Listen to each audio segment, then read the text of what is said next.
I know you won't disagree with the assertion by Jim Kelly, who said this week that if the Buffalo Bills don't win the AFC East, there's something wrong. I don't expect you to argue with that, but was it okay for him to say that, to put the team on the spot that way? I mean, look, Jim Kelly is Jim Kelly. He's been the rah-rah guy for years and years and years. Every quarterback they draft, it looks like he might be the one. I really like what they did. I don't put a lot of stock. And this is not a slight to Jim Kelly. He has to do this stuff, right? Like, this is his job, is to be rah-rah guy and get everyone excited. Bill, I do kind of disagree with what he's saying. Like, it's making me nervous that everyone believes it's a foregone conclusion that the Bills win this division. The Jets had a lot of bad luck last season. Injuries, what the freak thing that happened with Sam Darnold. Adam Gase is getting used to a new roster. He's got a reputation. The Dolphins, I don't think, are a threat. But, look, I don't think the Patriots are much. It's not out of the question that they could be something. And it's not out of the question to see the Bills fall back to earth either. I mean, you look at Vegas, they only have the Bills, between who you're looking at, a game to 2.5 games ahead of the Patriots. I think that kind of statement puts undue pressure on the team, and I think thoughts like that from fans might put undue pressure on the team.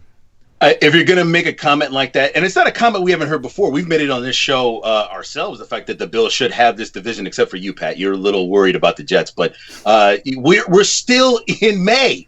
Like, we haven't even gotten to any players showing up. They can't even, like, literally Allen and Brown can't even be in the same room together. They're doing virtual training, and the pressure is now mounted to, well, it's winning the AFC East or not. And I think for Kelly, he's not wrong, but I'd rather this happen now than just before the season starts, when you're not quite sure what's going to happen with players or injuries. Ed Oliver's situation is pretty serious. So, I mean, you don't know where you're going to be in August. So say it now, get it out of the way, and then let's move on.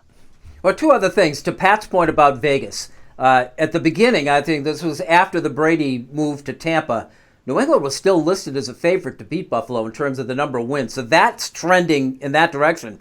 And then the NFL.com piled on this week by listing 9 teams that were potential dynasties to succeed the Patriots, listed the Bills among the 9 and placed them at number 6. I mean, there's some people out there that think that this isn't this is not a one-year thing, that this could last.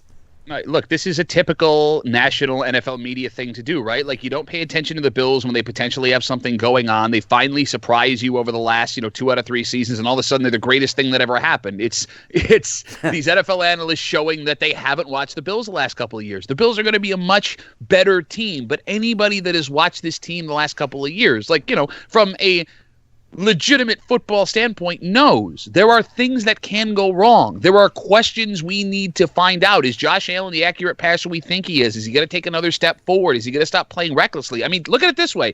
If, God forbid, Josh Allen misses a significant number of games this season, everything we just talked about means absolutely nothing. Right? You've got a 5th-round rookie quarterback or Matt Barkley, depending on who makes it out of training camp, as your starting quarterback, and we're back at square one again. So, no, I'm not ready for any of this. Everyone stop saying these things right now. You're freaking me the heck out. But you wanted from. But what are you doing? You wanted from. You said they had to draft him.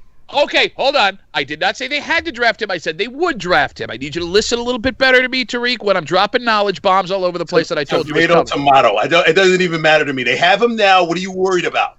I'm worried about him being a starting quarterback. You have a guy Why did you right now, at this moment. How many 5th-round starting quarterbacks, Tariq, just walk in and, look at me, I'm a star. Look, you can build the backup quarterback that you want, which I think is a great thing for the Bills to do. If week 3 he's your starting quarterback, you've got serious problems at Orchard Park.